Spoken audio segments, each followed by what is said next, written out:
Hello, my name is Olu Brown, and welcome back to my YouTube series, Normalizing Next. Your next, specifically, from my new book, Normalizing Next, a post-COVID-19 resource for church leaders.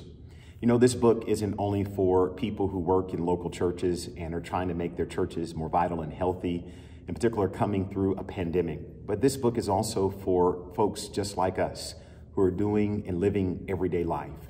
And for me, it's all about focusing on your next and normalizing it. See, normalizing next means we're not afraid of the future, that through prayer and planning and wisdom and focus and mentors and coaches and all of the other resources we have, we forge into our future with hope and faith, knowing that the best is yet to come. In part one of Normalizing Next, we talked about your next, and there were three vital questions. Who are you? Where are you? And whose are you? And then in part two of Normalizing Next, specifically focusing on your next, we raised another question, a very profound question. Where are you going? Now let's get into part three.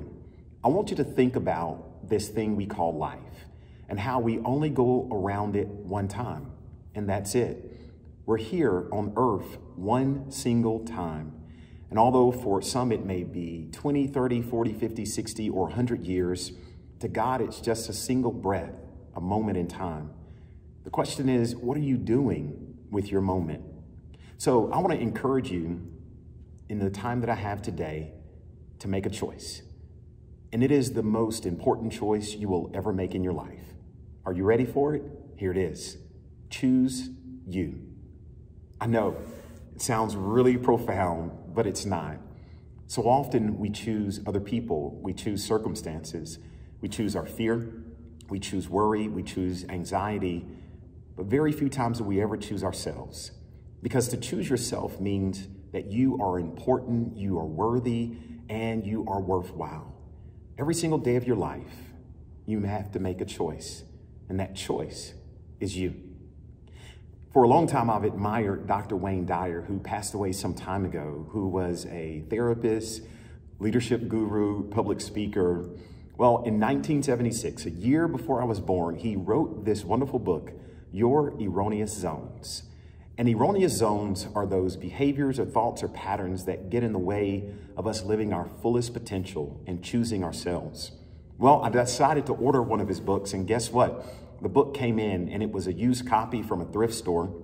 And I opened the book, and it was an original signed copy by Dr. Wayne Dyer, 1977, just a month before I was born. And at the end of his signature, he wrote these words: just be you. You know, to be yourself means that you choose yourself. But more specifically, Dr. Dyer talks about living in your present moment, or living present moments. This is a definition. Present moment living, getting in touch with your now, is at the heart of effective living. See, that's what present moment living is all about. It's getting in touch with your now, being able to look right now at yourself, at your life, at your circumstances. And although they may not be as well as you would like for them to be, you choose yourself, you choose life, and most importantly, you choose now. Here's how you can live your present moment. It's three ways, and I'll give them to you very quickly. Number one, remember you're not a mistake. So often we're born into this world and we think that we're a mistake. We think that we're luck. We wish that we could be someone else. And whenever we spend so much time trying to be someone else, we forget to live our one and only life. Let me tell you, you are not a mistake. You are a creation by Almighty God. Here's the second thing to remember as you choose yourself. You are not a failure. I don't care how many times you failed or messed up or fallen apart or broken up or whatever you call it. You are not a failure. You are God's original design, and God loved you so much and loves you so much that there is one and only you in all the world.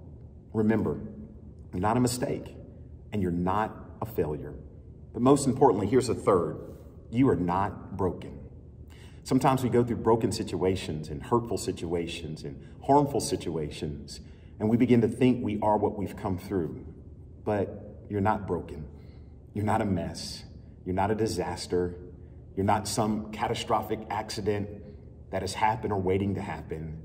You are an amazing creation from God. So here's what choosing yourself looks like every single day.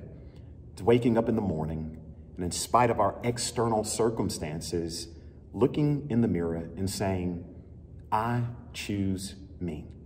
It's a pretty powerful self-affirmation. Every morning, I wake up, and what do I have to decide? To choose myself. I have to choose Olu.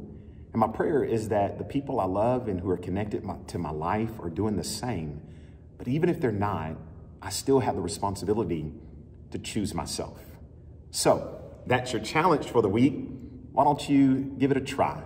And you may be saying, hey, Olu, when do I start choosing myself? What about right now? Well, thanks for being a part of my YouTube series, Normalizing Next. That's all about my new book, a post-COVID-19 resource for church leaders, and what it means to help church leaders grow healthy and vital churches, even in the midst of a pandemic. But it's not only for church leaders, it's for folks just like us. We're trying to get this thing we call life right every once in a while. So go back and watch part 1, those 3 critical questions. Part 2, where you're going. And now part 3, it's the challenge of a lifetime. Choose you. When? Right now. Subscribe to my YouTube channel. Go to my website, olubrown.com, and you can follow me on social media, order copies of this new resource or other books that I've written in the past, and also get to know some of the things that I'll be doing in the next month or 2 or throughout 2022. Thank you so much for joining me today. And remember, choose you.